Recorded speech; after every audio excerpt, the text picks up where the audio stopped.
Hi everyone, welcome back to the Navigant Credit Union Broadcast Center. I'm GoLocal News editor Kate Nagel. Thanks for joining in for this Wednesday afternoon show as we follow Laura Afonso's 3 o'clock food show, where she just had some sandwiches in the studio. And Bob, what come I just eaten 45 of them, but I'm going to take 5 statin pills to offset the effect. Did it not look fantastic? Oh, it was great. They're criminally rich, though, really rich. Looked like some good sandwiches. I'm going to have to go get liposuction and some kind of a spa treatment. I literally had to wrestle the sandwich out of Bob's hand as we walked out here. It got violent. You could not take the sandwich onto the show. It got very violent. But speaking of current events and things taking place just up on GoLocal here, the North Smithfield Town Council President John Beauregard just announced that he is going to call for a special meeting on Monday and is going to put a motion to reconsider the resolution that passed. Withdraw the resolution to penalize Nike for running ads by Colin Kaepernick, which I thought was one of the silliest things I've ever seen in my life. For one thing, that's probably a First Amendment element. They could be sued about that. The other thing is, I mean, why should public agencies get involved in, this sort of thing involving a private advertising decision? And finally, this Colin character, it's not as if he was condemning the police. That's what I was saying. He was condemning police brutality and racism. And he did wear socks. He did wear socks that showed the police looking like pigs. I think the police very much took affront with. He's pretty low-key guy. I mean, the socks are always dangerous. We know that. You gotta watch out for your socks, the red socks, the paw socks, whatever. But I mean, he was stating his opinion about police brutality against people with his melanin content. So I think he had every right to do that. Nike obviously has every right to promote that. And apparently his endorsement of Nike and Nike's endorsement of him did not hurt them. Apparently sales are up, according to Reuters anyway. The last figure I saw. I see on social media a lot of the stock performance graphs people are going to keep putting up. I mean, the whole thing is silly. Town councils and senates and presidents should not get involved in these private business decisions. Well, it was interesting. I spoke with John briefly on Monday. John Beauregard? Beauregard before the decision was made. Spoke to the reasons why I put it forth. One thing that I did not get from him, if the town currently has any contracts with Nike. I don't know if this was a... I fuzzily recall maybe one very small one, but very little to do with Nike. So probably the net effect would have been close to zero. Anyway, close to zero. Just they should get involved in this. I'm sure he's sincere, but the use of the flag as a symbol of patriotism has always kind of gotten to me. There's no reference to a flag in the Constitution, the Declaration of Independence. And certainly one of the crucial things in the Constitution, our Bill of Rights, is the right of free speech. And Mr. Beauregard doesn't like what Colin did, what he said, then he can denounce it, but not in his official capacity. He shouldn't use the force of government to penalize somebody for something like that. Well, I know this has been done. I'm sure he's sincere. I know this was done around the country, and there was a mayor down in Louisiana when we first wrote the piece on Monday that had put one forth and then rescinded it as well. And it was interesting, when they put it forth in North Smithfield, they made it sound, oh, this is not anything binding. This is a request that the town not do it. But even at that request level, folks question I mean, it is the town council. The town council is the ultimate arbiter of government in North Smithfield. So that's sort of silly. I think there's, I don't know Mr. Beauregard, so I'm hard-pressed to criticize him much, but I will say that some people with the flag controversies, you recall Dr. Johnson's famous line, which is something like, a false patriotism is the last refuge of scoundrels, rather. Scoundrels, scandals, and so on. You drag in this, or you wrap yourself in a flag, instead of forgetting about the legal and cultural framework that give us liberty and rights in the United States. The flag is a physical object. Well, we'll see if this is sort of the end of it. Monday, obviously, it'll be there. It'll be interesting to see if they're quite there's the outpouring that there was last Monday. Speaking of current events, let's get outside Rhode Island for a second. Let's talk about Brett Kavanaugh and kind of the last 72 hours. I mean, I don't know who to believe. It's kind of he said, she said. I'm always a little bit leery of going after people, stuff that happened 36 years ago, and in my case would be, 46 or 56 years ago, whatever. One of the interesting things that came out about this was the panorama it presented of the privileged in Washington. I know you said you really appreciated the this. Beltway Bandits, all these kids at these expensive private schools, this tremendous sense of privilege, and Kavanaugh kind of indirectly referred to it in a talk in a private group a couple of years ago when he said, "What stays?" The joke, and what stays at what happens at Georgetown Prep stays at Georgetown Prep. And then his sidekick, his friend way back then, Mark Judge, has written a book called Wasted, which you've probably read about. I mean, memoir of life in the prep school world of Washington, D.C. You know, folks have, many folks have had heady days in their high school or college years. But there's certain stretches I would just soon forget. But one of the interesting facets of this, Bob, that Josh Fenton and I were talking about regarding this was initially when his accuser came forward, she was looking for some level of anonymity with the letter. And we were talking about that, about how someone could think that, and since then we've seen her come forth and say that her family's been put under a great deal of stress. Which I'm sure they apparently have had threats. Since coming public. But Josh and I were having a discussion. NRA is not happy with her. That how in this day and age someone thought that an anonymous letter or being anonymous could enter the conversation, and we harken back to the New York Times opinion. Which again, you know my opinion on that. Don't avoid anonymous pieces. Get out there. And I'm sympathetic with her. It's terrible 100%. Having to be dragged through this stuff. No two ways about it. Whatever happened was unpleasant. She's clearly a sane and intelligent person. And I trust that something happened. We just don't know exactly what. But that level of anonymity, it happens, I'll tell you, here all the time. And you saw it too. Folks want to say something, bring something to light, and I have to explain, you have to be on the record because you could possibly exist or you could possibly not exist. I used to, when I was an editor, more of a news editor, not editorial page editor, I'd come to I'd hear these incredible, horrible things, and I knew they were true, but without a name, I couldn't do it. Without a source. I would not have done that at the New York Times. I'm sympathetic to this lady, especially anything involving a potential sexual crime. It's embarrassing, it's awful, it's traumatic, but you just can't do it. And she must have known in a case as, in a situation as volatile as this, involving a lifetime appointment to the U.S. Supreme Court and, of an appeals court judge and a Republican operative, that there'd be a lot of, pressure. Say the least. Indeed. And one of the interesting facets of this back and forth is, her coming forth with this allegation and him basically saying, what did he say? He wasn't even at the party? Yeah, I mean, it's a little bit vague. There's a lot of vagary. Yeah, there's a lot of vagary all the way around. She doesn't remember whose house it was, apparently. Mr. Judge, who was there, apparently, the author of Wasted, soon to be a major motion picture.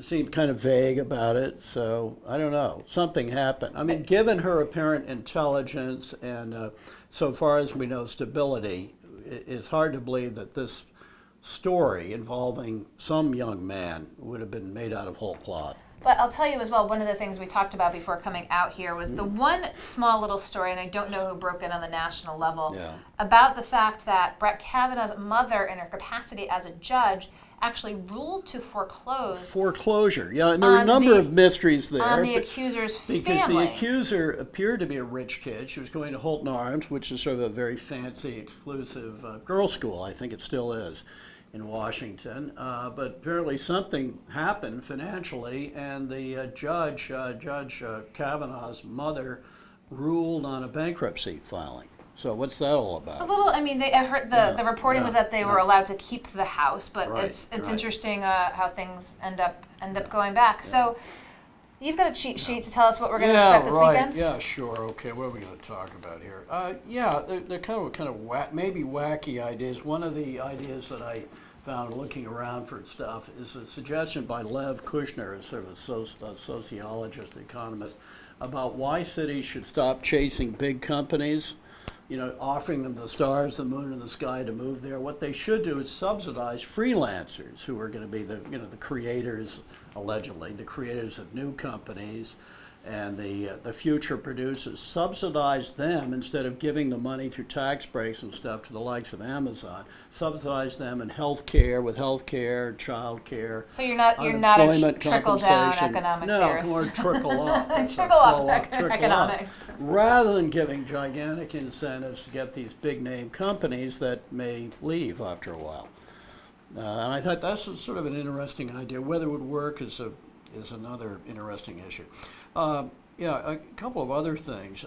I wrote a few words about Newport, what a fascinating place it is, that you've got this mix of kind of rich broth or stew of ethnicities. You've got glamour, man-made beauty, and natural beauty, and so on. But you also have a rather venomous aspect to it, both between classes and within classes. And the best example, which is sort of still continuing, is the Welcome Center controversy. I thought the controversy's gone. Well, no, they built it. Still fascinating to me that still there are plenty of people who won't speak to each other about that. People are infuriated about people are cutting people. The intrigue on Bellevue. And I thought, boy, Newport would be a great place to, well, Gore Vidal's dead, unfortunately. Truman Capote's dead. That'd been great. If we could bring back Edith Wharton from the dead, that would be good. And even Tom Wolfe. Just what wealthy people have to fight about. It's about status. A lot of this is status. And of course, Tom Wolfe in many interviews said what Americans are most interested in about sex, money, direct cash, is status. And Newport's a great sort of zoological experiment. You're often down there. You've got your ear to the ground. You know of these machinations down there. I know some folks down there, and they're very nice to me.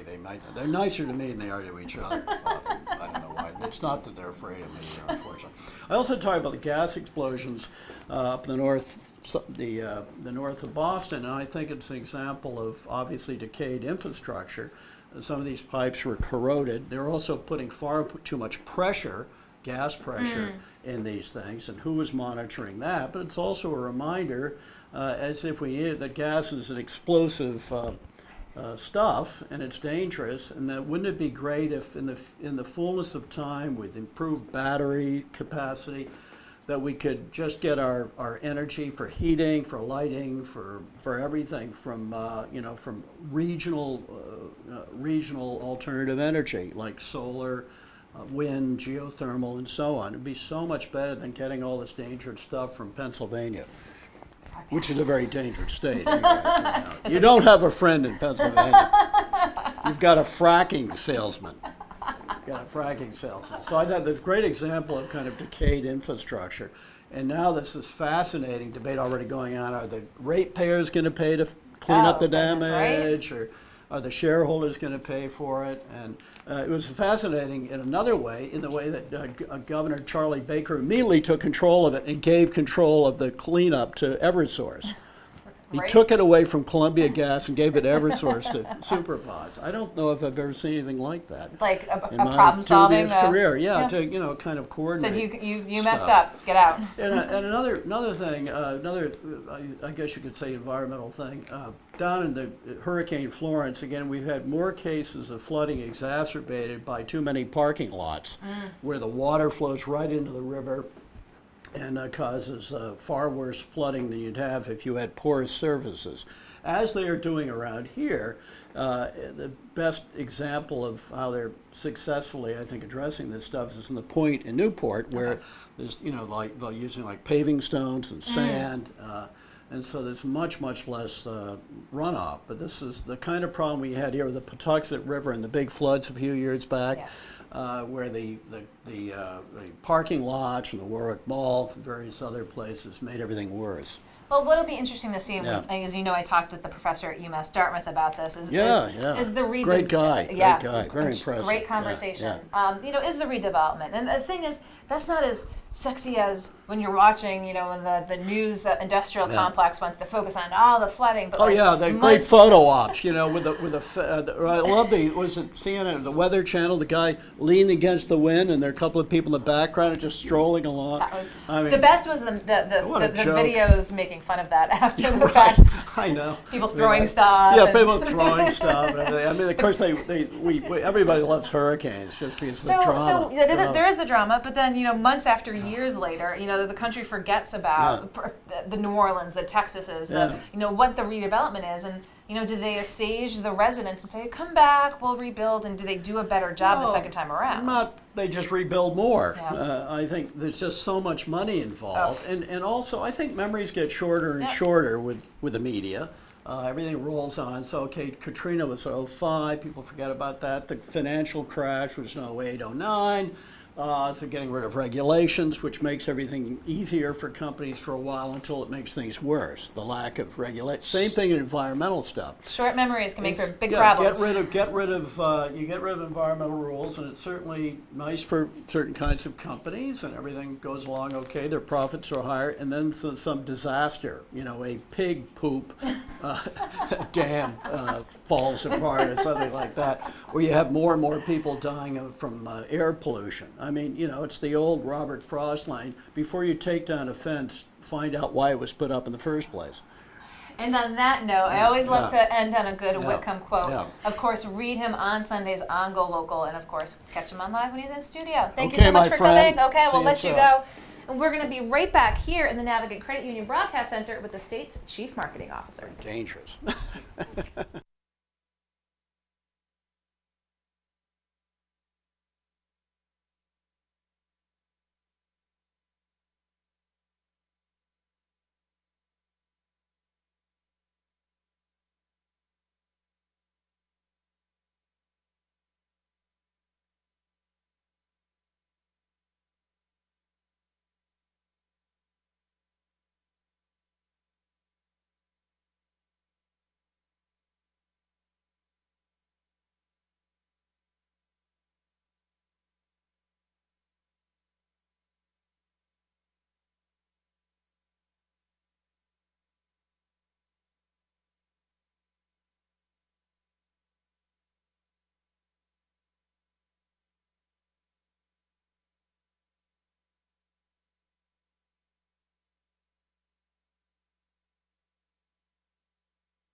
Hi everyone, welcome back to the Navigant Credit Union Broadcast Center. I'm GoLocal News Editor Kate Nagel. Thanks for tuning in to the 4 o'clock show. I want to thank Bob Whitcomb for coming in as he usually does.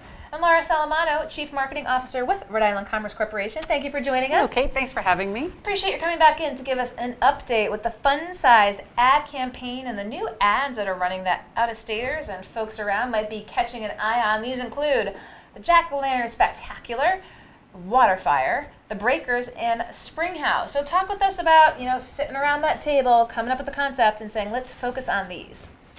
So, you know, as you know, it takes a village. So it's ourselves, Commerce, our partners, our regional partners, all of our great attractions, all of our great hotels, restaurants, you know, all of our wonderful partners. and of course nail. And when we mapped out what we needed to do, I mean, we'll probably at the end of the day have about 29 or 30 in the kitty.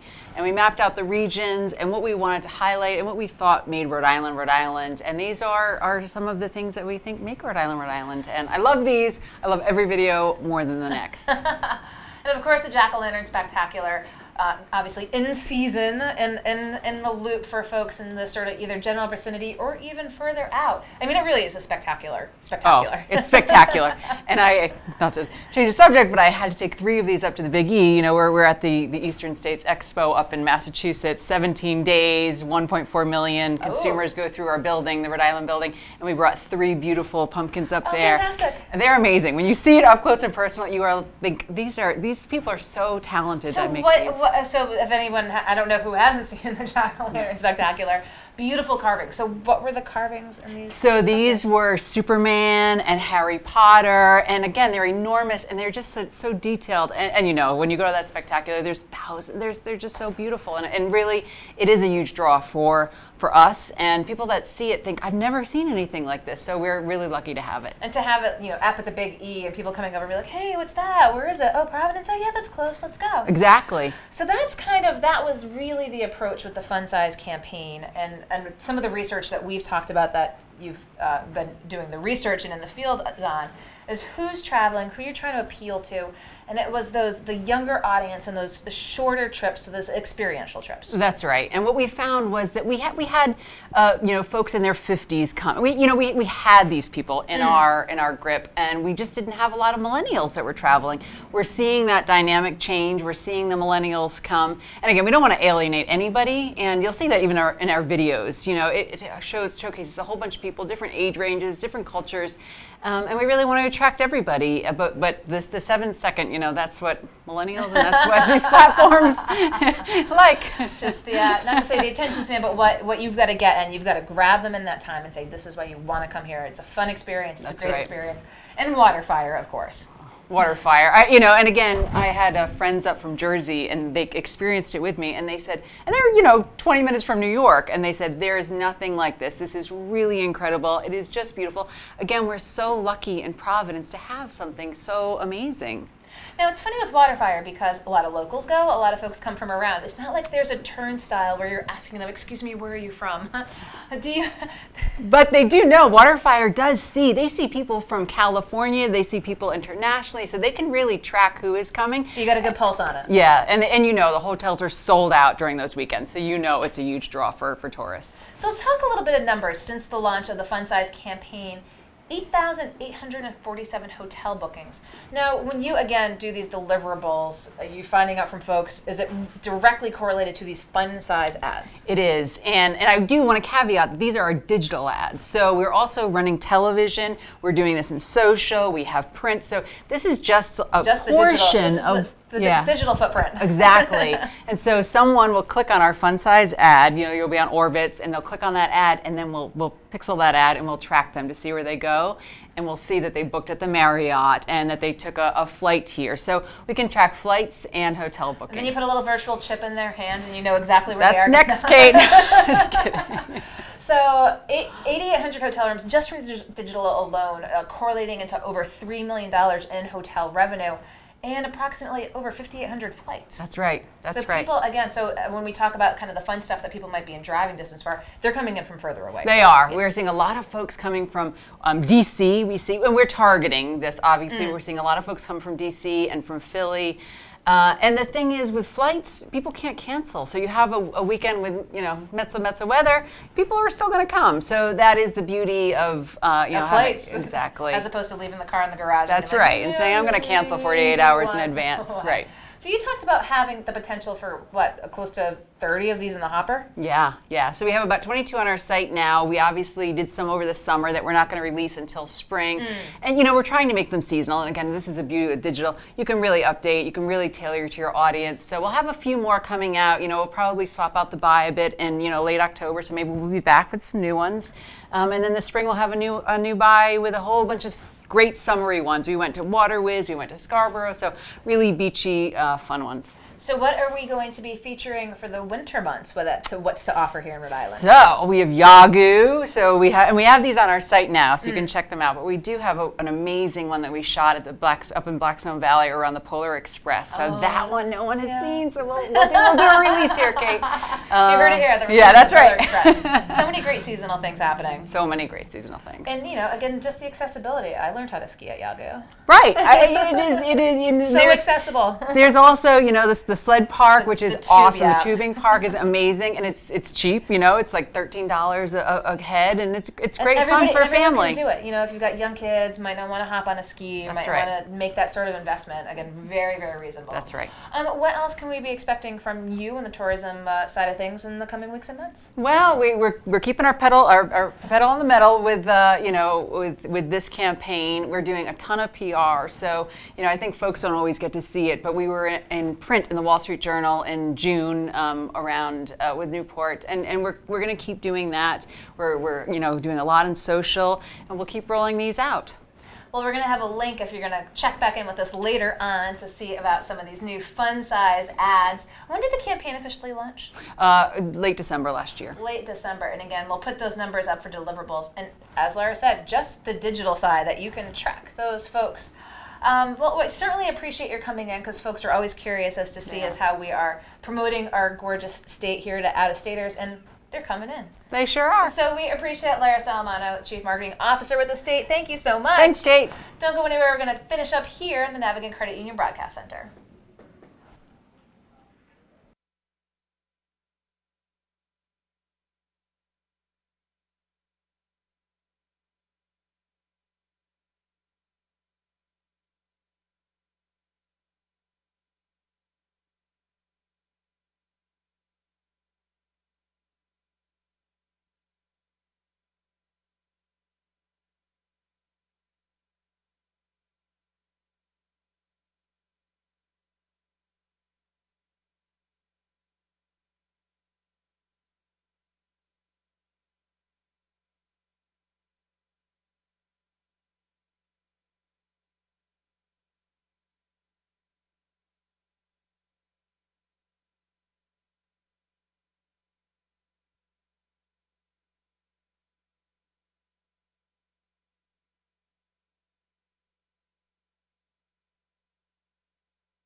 I love that building over there.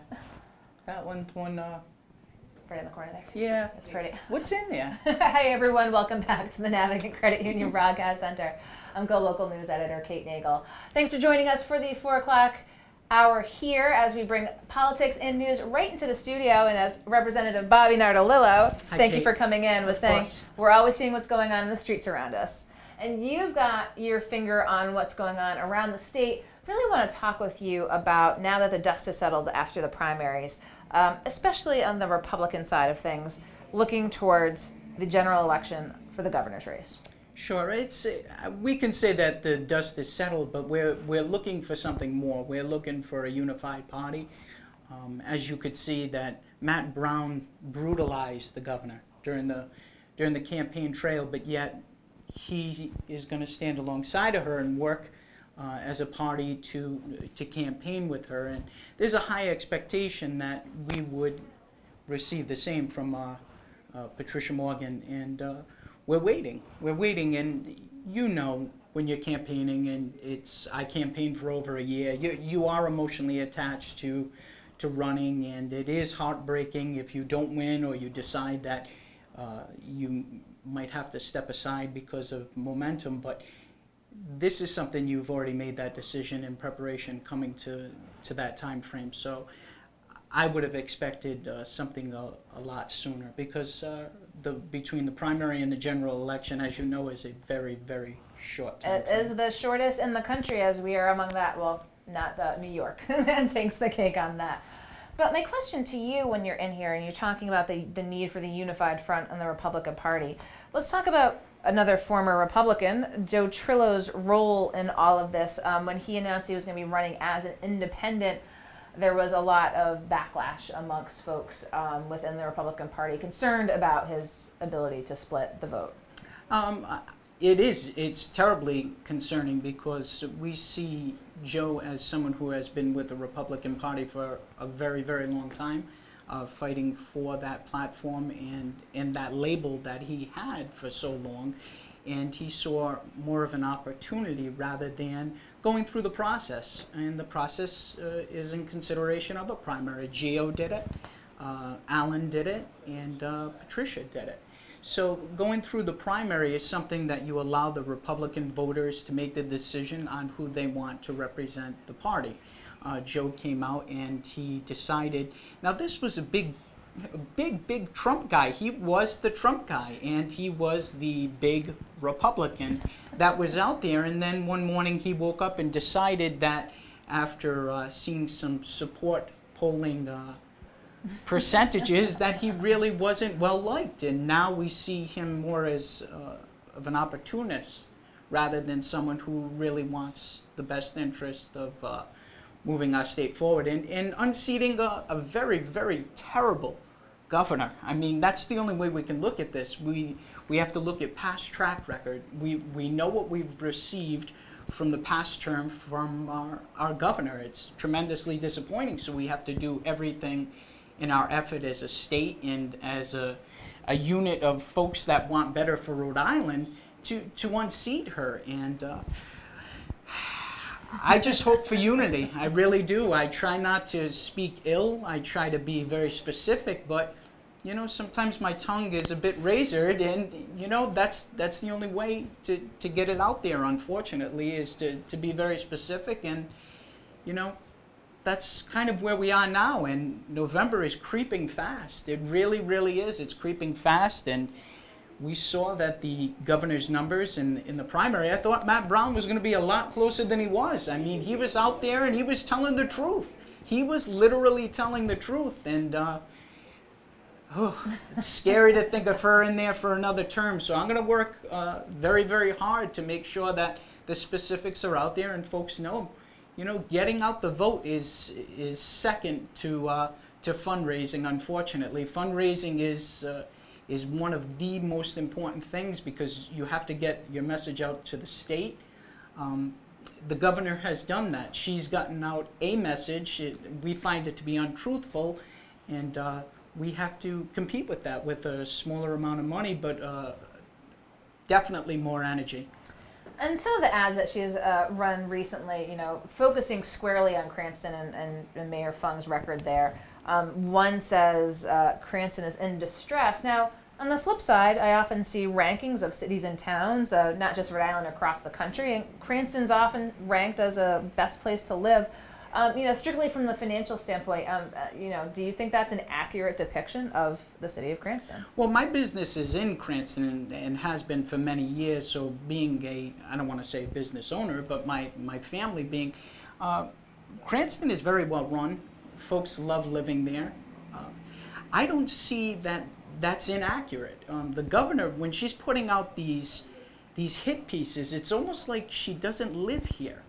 I mean, if you're walking through neighborhoods and cities and towns, and especially if you're the governor, you should have a temperature of communities and their needs. And Cranston is definitely not distressed. I can tell you that. Well, so, how about that ad where there was portions of Providence in as she was talking about Cranston?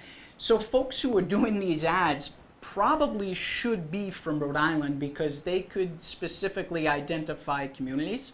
More importantly, if you're going to knock a community, you should know what you're talking about. Is really what it is. And the sad thing is that she is a figurehead currently of our state.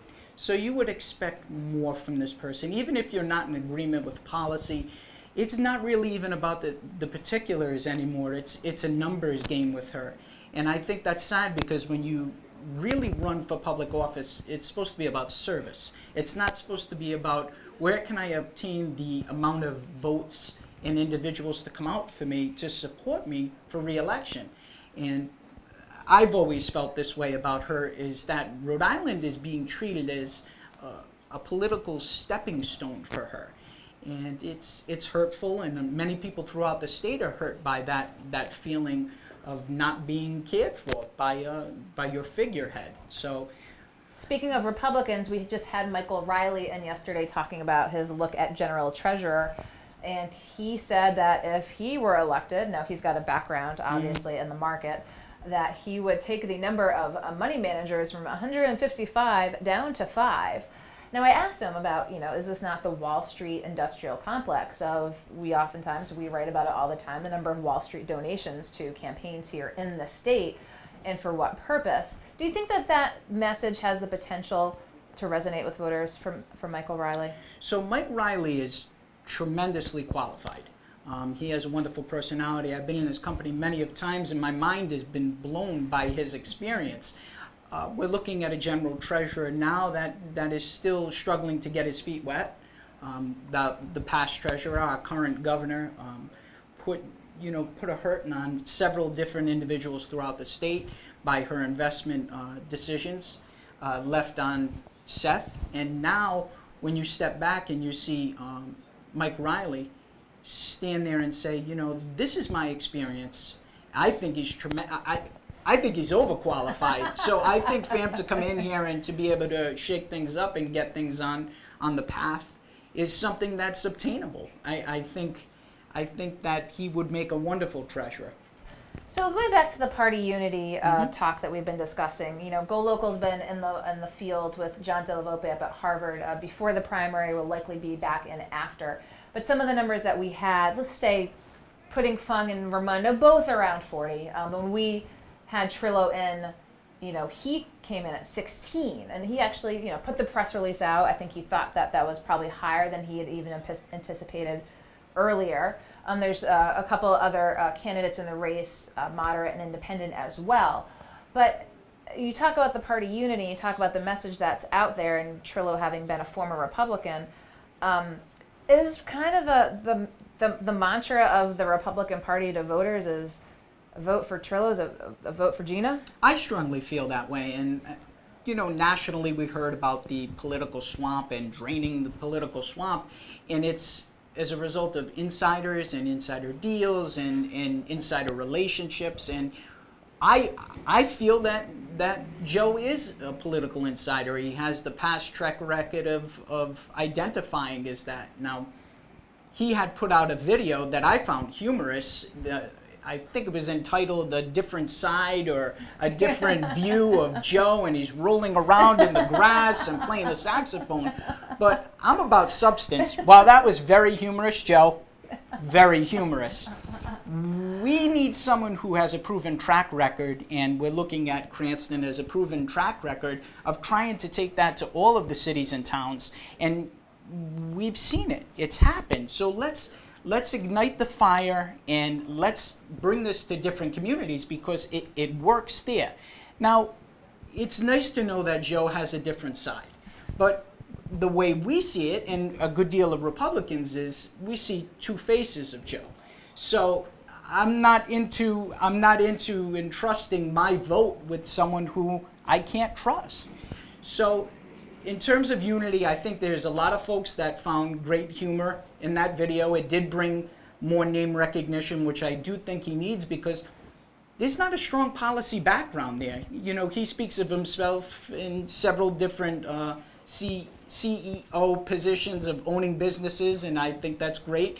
He was part of the fight of being a small business owner, but we're looking at policy. While he spent all of those years in the General Assembly, I would have expected maybe a video on substance. This is what I've done. This is what I'm about. And I don't know. I want a serious candidate. I don't want someone who's going to roll around in the grass. I want somebody who's going to fight for us. And that's what we need right now. We're in dire need of great leadership and new direction. And another term of Gina Raimondo to me seems like something that's more about Gina and less about Rhode Islanders. And I'm very excited about the potential of Alan being our governor. And so talk with us, I think probably one of my final questions, Bobby, you know, Trillo having been the Trump honorary chair here, talk about those Trump voters out there. I mean, you had to walk a fine line. Alan has as well, because you were very not supportive of the president as a candidate. You were concerned about him throughout the campaign. I recall talking with you while you're in here. How does the Republican Party get that Trump voter to not go for Trillo and go for Fong? Well, I think Joe did it to himself when he came out and he said, I don't want to talk about national issues and the president anymore because I'm running for governor. I think stepping away from an identity that he created. He was very specific about saying, this is my president, this is my standpoint, and this is where I'm going to go with it. And Raimondo, I think, is unique to the fact that she's pushing on Alan in a certain direction. And I think that Joe is going to sit back and absorb what's not taken in. And it's unfortunate because Joe doesn't really have an identity at all now.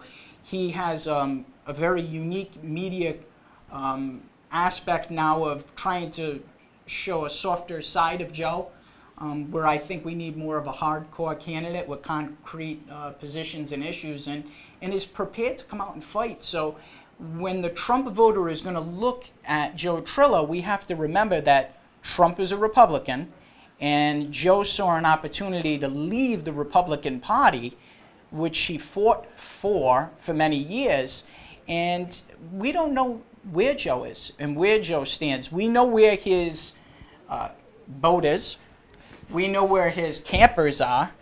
We know a lot about his face being placed throughout the state to generate some name recognition, but that's not what we need right now. And it's a scary thought to see that if it was a head-to-head race, as you said, between Gina and Alan, you know, we see Alan winning. And I feel as if that Joe is in this race not to win, but to spoil. Because we know Joe can't win. He can't win. He can't win. So if I want the state to win, I don't necessarily want anything else but a better future for our current residents here, and folks wanting to acknowledge Rhode Island as a driving force nationally. And it's simple. Rhode Island is small. When we do things and they're successful, it's a big deal. But when we do things and they're a flop, they're on national news. And we've seen that through the Raimondo administration, which I hate to giggle, but it's a fear. It's really a fear. It's a scare laugh. I'm very, very, very scared that if Raimondo stays in here, that our state is going to continue to struggle. So, last question. I know I said the last was the last, but this is the real last. This is the real last. This is the real last question. Alan Fung's path to victory with Joe Trillo in the race, how does he get there? I think it's a door-to-door campaign, as he was doing since day one. I think it's important that voters meet him. Meeting Alan is a very unique situation because Alan is just a regular guy. You could talk about sports, you could talk about restaurants, you could talk about politics and policy. He's more of a listener than a talker. If you do see him, you'll find that he's approachable, which is very important because you want to know that, you know, your leader or figurehead is actually listening to you, which magnifies in policy and position. So I think the continue door-to-door and community and outreach that he's doing, when folks meet him, they're going to see that when they had a Patricia Morgan sign on the lawn, they're making the decision that, you know, Alan is our guy. Alan is our person to push us forward. And it's simply said, when you have a proven track record, it's easier to say, okay, now we're going to put more gas in the tank and take that to the other communities. So. Well, I appreciate your taking the time to come in. It's really, really hard to believe it was this time last week. It was primary day. Yeah, it's and we still feel it on many media outlets because they're continuing the pressure on the candidates. So well, because it's the shortest run up to the general election, really is. apart from New York. But Representative Bobby Nardolillo, I so appreciate you taking the My time pleasure. to come here into Thank the you for studio. having me. It's been a full day. We started off with Bob Wickham at the 4 o'clock hour, Lara Salamano with Rhode Island Commerce Chief Marketing Officer giving us an update, and of course, Representative Nardolillo. We look forward to seeing you back here in studio tomorrow with Chelsea Gay, and we'll look forward to seeing you again next week here in the Navigant Credit Union Broadcast Center. I'm GoLocal News Editor Kate Nagel.